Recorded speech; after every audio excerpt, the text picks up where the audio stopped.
Selamat siang Bapak Hamid. Oke. Siang Bu Yul, Ya, gimana kabarnya? baik alhamdulillah. Pak Hamid sendiri? Alhamdulillah sehat-sehat. Iya. Mohon waktunya Pak Hamid. Saya mendapatkan tugas dari CGP ini di modul 3 yaitu tentang pengambilan keputusan berdasarkan nilai-nilai kebajikan seorang pemimpin. Kemudian ini tentang studi kasus dilema etika. Iya, iya. Seperti itu. Oke. Mohon waktunya ya Pak untuk berdiskusi. Siap. Iya.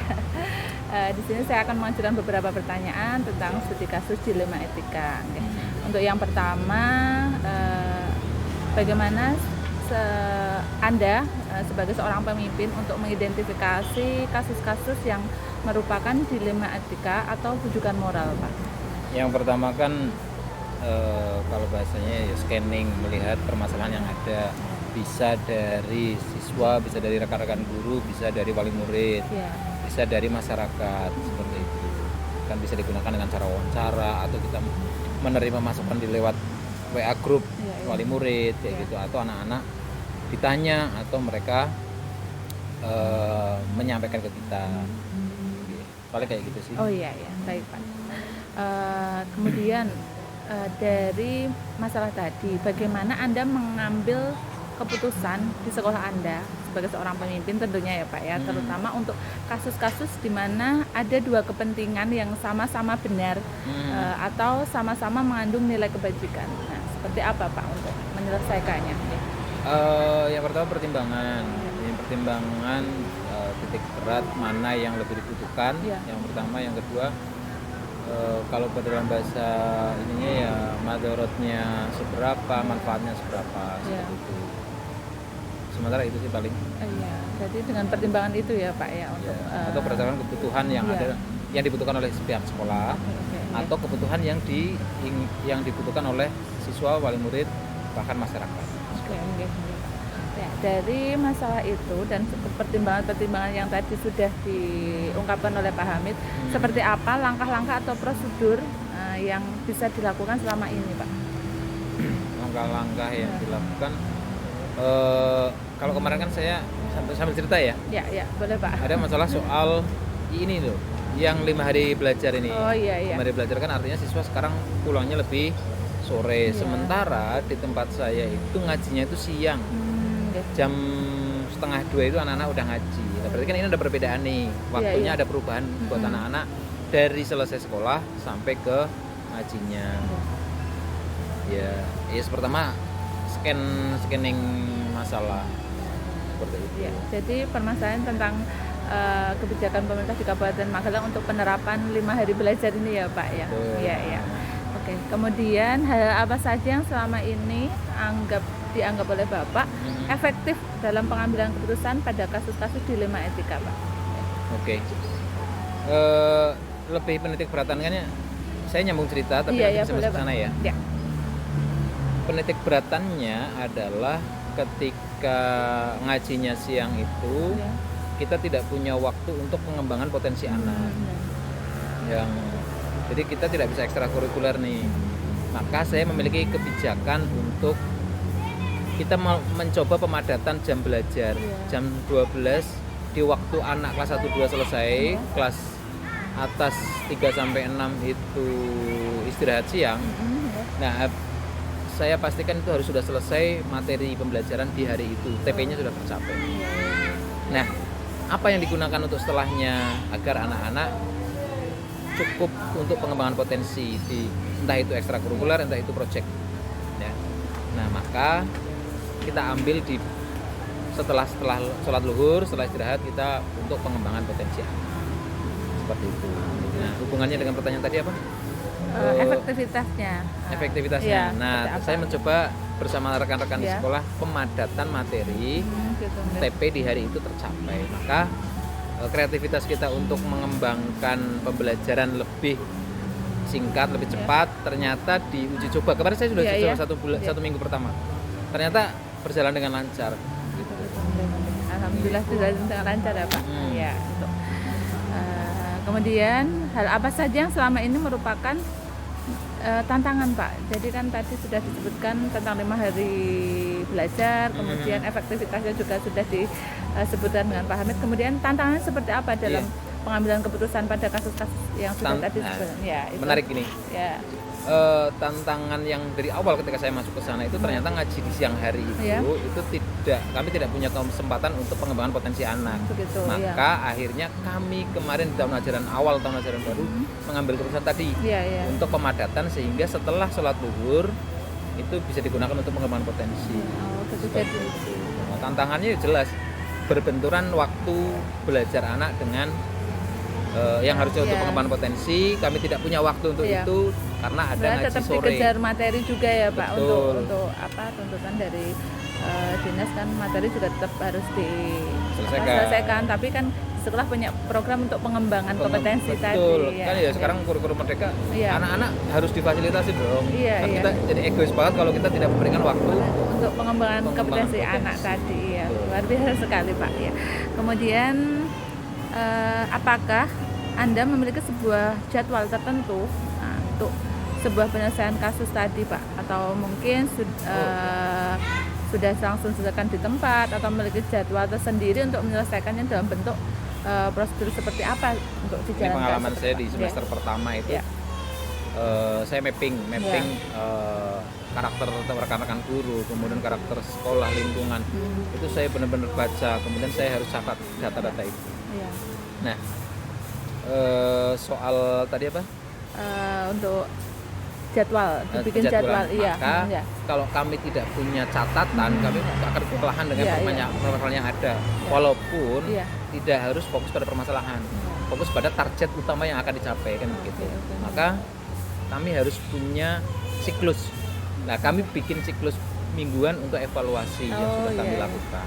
Seperti itu. Sangat membantu sekali ya Pak ketika ada evaluasi. Pasti. Catatan capaian, evaluasinya kekurangannya apa, kemudian rencana perbaikan, hasil rencana perbaikan dilakukan dari 1 minggu ke depannya. Evaluasi lagi, maka akan ada target capaian-capaian. Berarti sudah terjadwal ya Pak untuk penyelesaian masalahnya tadi ya. Kemudian adakah seorang atau faktor apa yang selama ini mempermudah dan membantu Anda dalam pengambilan keputusan tadi Pak? Pasti. Kita bermain tim ya. Saya selalu memposisikan saya adalah bagian dari mereka yang sama. Posisi pemimpin adalah saya ketika saya hanya waktu tanda tangan. Tetapi saya adalah bagian dari satu elemen yang sama. Maka saya pernah uji coba nih sama teman-teman di tahun ajaran baru ini. Setiap orang punya ide apa, dia akan menjadi pemimpin proyek di sekolah saya. Nah, maka saya bisa akan menjadi posisi kaki atau tangan, tidak harus selalu menjadi posisi kepala. Seperti itu. Jadi pada proyek, misalkan kayak tamanisasi kemarin ya. Tamanisasi. Yang punya ide, ayo kita garap bersama-sama. Sampean ngongkon saya macul, tak lakoni macul. Seperti itu. Aku kudu belanja apa, tak lakoni karena memainkan peran tadi ya Pak. Tidak selalu harus jenengan gitu. Organisasi modern itu ya kayak gitu. Waktu aku dari kepala sekolah ketika aku tanda tangan selesai gitu. Selebihnya saya adalah bagian dari tim. Oke. Luar biasa sekali Pak untuk diskusi kita tentang dilema etika, kemudian penyelesaian masalah berdasarkan nilai-nilai kebajikan sebagai seorang pemimpin. Dari yang kita diskusikan tadi Pak, hal apa yang dapat diambil dari tadi yang sudah sampaikan jenengan dalam pengambilan keputusan di dilema etika tadi? Wah, banyak banget. Apalagi di tahun pertama saya menjadi kepala sekolah kan, saya harus banyak belajar dan banyak mencoba hal-hal yang belum pernah di posisi itu. Maka yang tidak sering terjadi pada pemimpin-pemimpin sepuh itu kan ngasor. Nah itu, saya berusaha ngasor ketika mereka sudah merasa sebagai teman yang setara, maka kita akan bekerja mencapai tujuan bersama. Enak tenan. Jadi lebih untuk kerja timnya nggak harus kelihatan jenengan yang selalu menjadi. Berarti belajar ngasor itu yang lagi saya bangun untuk diri saya pribadi. Kan ngasor itu kan bukan berarti asor. Merendah itu kan berarti rendah. Betul sekali. Ya itu aja sih paling. Kiranya cukup Pak untuk diskusi kita tentang dilema etika. Terima kasih sekali untuk waktunya. Sama-sama. Terima kasih. Saya akhiri. Wassalamualaikum warahmatullahi wabarakatuh. Waalaikumsalam warahmatullahi wabarakatuh.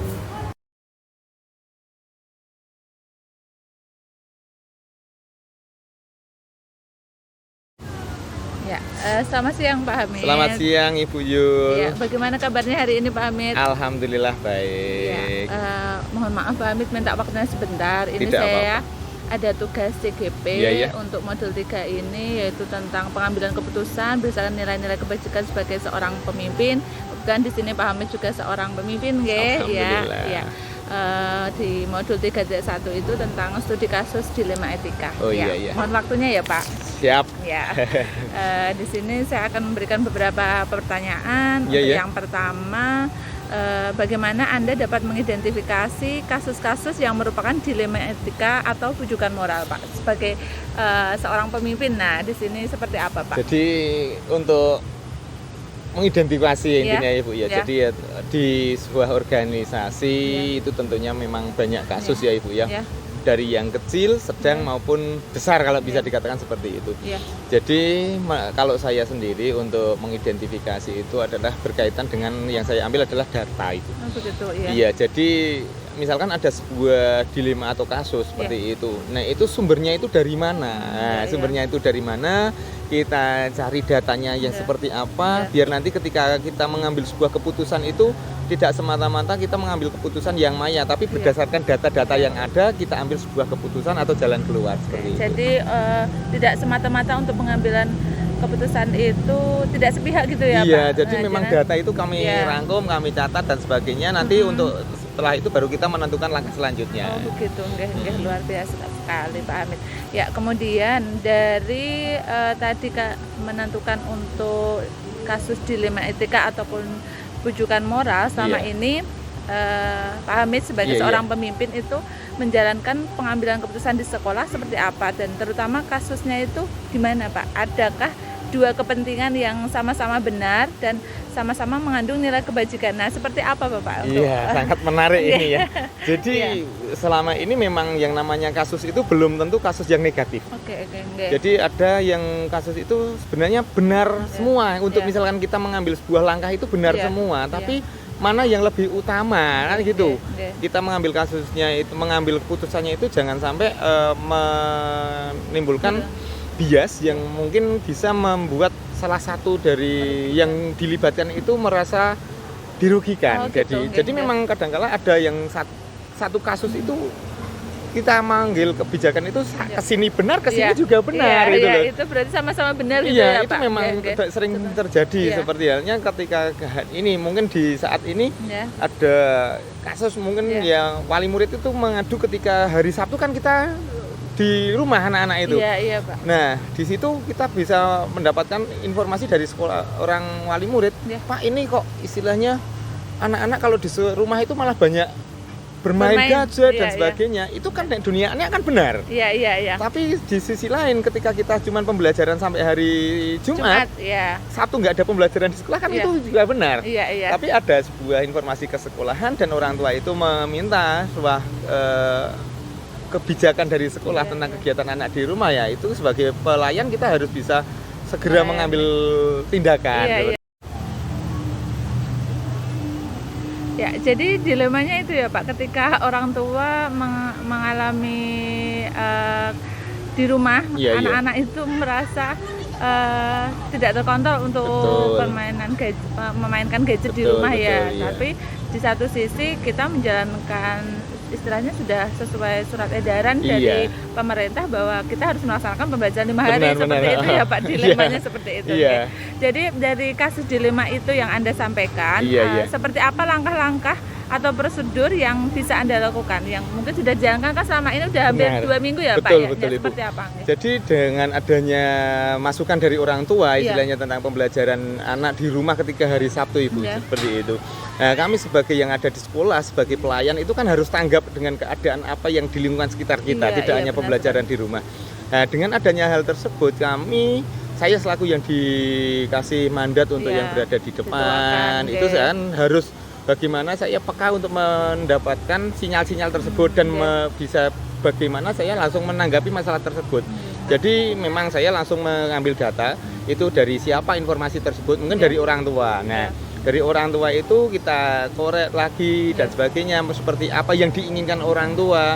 Nah, setelah itu, dengan adanya data-data itu kita juga mengambil data dari informasi dari guru, teman-teman guru di Iya, sekolah. iya, iya. Langkah apa yang harus kita angkat? Nah, dengan adanya data itu, saya sebagai yang ada di depan langsung mengambil tindakan bagaimana ayo kita segera mengumpulkan diri atau Iya. rapat di Iya, sekolah iya. istilahnya menanggapi adanya kasus Kasus seperti itu, itu. iya. Jadi kami mengeskedulkan Iya. untuk istilahnya mengadakan rapat menanggapi permasalahan tersebut. Kita diskusikan bersama-sama, Iya. baik dari saya, teman guru, nanti bisa dari komite, Betul, iya. ataupun dari wali murid. Iya, semuanya dilibatkan gitu Iya. ya Pak. Nggih, ya.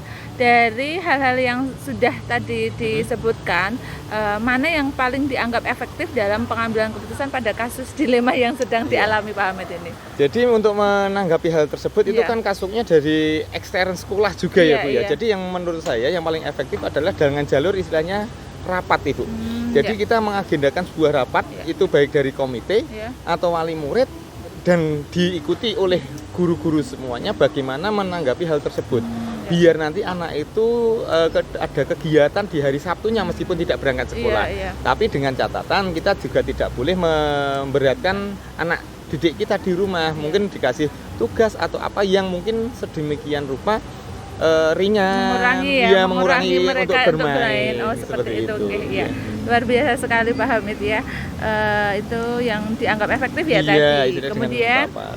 selanjutnya hal apa yang selama ini menjadi tantangan dalam pengambilan keputusan dilema etika itu? Tantangannya apa Pak? Iya, jadi tantangannya itu karena semuanya itu benar, Ibu. Iya, betul. Iya, jadi anak bermain itu kebebasan memang Iya, dunia anak itu haknya benar, mereka haknya mereka. gitu. Oke. Tapi kalau kita memberikan tugas Iya. dan sebagainya itu juga benar, Iya. ya kan? Tapi kalau kita untuk cuman pembelajaran cuman sampai hari Jumat juga benar. Iya. Nah, kalau sampai Sabtu kan kita juga membebani beban seorang guru, misalkan Iya, yang mungkin iya. untuk keluarga di rumah, Iya, iya. waktunya untuk istilahnya menyelesaikan tugas-tugas yang lain, tapi itu masih ada tugas lagi memberikan ke anak didik kita yang belajar di rumah. Iya, iya. Jadi dengan adanya dua atau beberapa hal-hal yang benar semua Iya. itu, bagaimana saya mengangkat sebuah keputusan yang mungkin tidak merugikan dari pihak gurunya atau iya. membebani, Iya. tidak merugikan pada peserta didik dan membuat orang tua itu bahagia dengan adanya kegiatan-kegiatan sekolah. Oke, Nah, itu bagaimana saya itu tantangannya mengambil sebuah keputusan yang bisa diterima oleh semua Oh pihak. gitu, Iya. nggih, nggih, ya. Jadi nggak ada yang dirugikan gitu ya Tidak, Pak? iya. Iya, iya, Iya. seperti itu, nggih. Kemudian Anda sebagai seorang pemimpin Iya, iya. nggih Pak, sebuah tatkala, apakah tadi sudah disampaikan jadwal ya? Tadi Iya. jenengan katanya membuat jadwal untuk penyelesaian kasus di dilema etika itu, Betul. apakah seketika itu juga atau mungkin sudah terjadwal untuk Iya, iya. penyelesaiannya? Baik, terima kasih. Oke. Jadi untuk penjadwalnya Ya. itu selama ini memang tidak terjadwal, Bu. Oh, oke. Cuman dalam waktu yang secepat mungkin kalau ada istilahnya. Langsung ditanggapi iya, gitu, Pak. itu. Iya. Jadi jangan kita itu berangsur-angsur karena kalau berangsur-angsur kan bahaya juga. Iya, iya. Tapi ketika ada suatu permasalahan atau dilema yang harus kita tanggapi, Iya. secepat mungkin kita memberikan respon Oke, dan kita oke. tanggapi dan kita ambil sebuah kebijakan yang mungkin bisa dipakai untuk semuanya. Tapi secara penjadwalan khusus hari ini tanggal sekian Iya, dan sebagainya tidak ya? selama ini belum. Iya. Cuman kalau ada kegiatan apa, Iya. tentunya kita harus bagaimana kita menangani secepatnya. Jangan berandai-andai lah. Iya, iya, benar. Orang tua juga nunggu ya Pak Iya, ya, benar, responnya benar. sekolah Benar. seperti apa Iya, gitu, benar. nggih. Ya, kemudian adakah seseorang atau faktor apa yang selama ini mempermudah atau membantu Anda untuk pengambilan keputusan ini, Pak? Iya, jadi sebuah keputusan meskipun saya yang Iya. mungkin oleh pemerintah dikasih amanah Amanah, untuk yang iya. di depan, tapi Iya. saya tidak boleh menonjolkan ego saya sendiri. Iya. Jadi dalam mengambil keputusan saya harus punya idola-idola tertentu. Iya, idola teman saya itu saya tentunya ada guru, Iya. terus wali murid, komite, bahkan anak juga menjadi istilahnya idola Bagian saya, gitu ya? bagian dari Iya. itu. Jadi yang sangat membantu itu adalah stakeholder itu Ibu dalam suatu mengambil keputusan. Jadi bukan dari individu saya, Iya. tapi orang-orang terdekat di sekolah saya itu yang mungkin bisa membantu saya dalam kegiatan sehari-hari saya. Nggak mungkin saya istilahnya bergerak sendiri gitu iya, ya. Paribasan seperti ini, saya tidak bisa bekerja atau bertindak tanpa beliau-beliau. Tapi beliau-beliau bisa bertindak tanpa adanya saya. Luar biasa sekali Pak Hamid ya. Iya. Tetap melibatkan semua Iya, stakeholder betul. gitu ya, nggih. Dari yang tadi kita bicarakan Pak, Iya, iya. pembelajaran apa sih yang kita ambil atau kita petik dalam pengambilan keputusan di kasus dilema etika ini, Pak? Jadi pada intinya Ibu, Iya. saat mengambil keputusan saya itu satu, harus dengan menggunakan ya hati nurani juga. yang harus kita ambil. Terus ketika sudah mengambil sebuah keputusan, Ya. itu keputusan yang bisa diambil oleh semua pihak dan bisa dijalankan oleh semua pihak dengan rasa penuh tanggung jawab. Ya. Dan paling utama adalah satu, penuh rasa tanggung jawab. Ya. Dua, istilahnya tidak merasa terbebani. Yang Ya. terakhir, kita menjalankan sebuah keputusan itu harus didasari dengan rasa ikhlas. Luar biasa Iya. sekali Pak ya. Untuk keputusan jadi tadi dengan rasa tanggung jawab, Iya. kemudian ikhlas seperti Karena kan itu ya, belum Pak, tentu Ibu, karena sebuah keputusan itu usulan saya itu harus diterima. Iya, kalau iya. kita Kalau tidak, enggak ya iya, harus ikhlas tadi harus ya, Pak. ikhlas Iya, kita luar menerima biasa karena memang sekali. itu keputusan yang mungkin itu yang terbaik. Ya, luar biasa sekali Pak. Terima kasih untuk wawancaranya Sama-sama. kali ini, sangat bermanfaat sekali. Amin, amin. Sehat selalu untuk Pak Hamid. Ya, saya akhiri. Wassalamualaikum warahmatullahi wabarakatuh. Waalaikumsalam warahmatullahi wabarakatuh.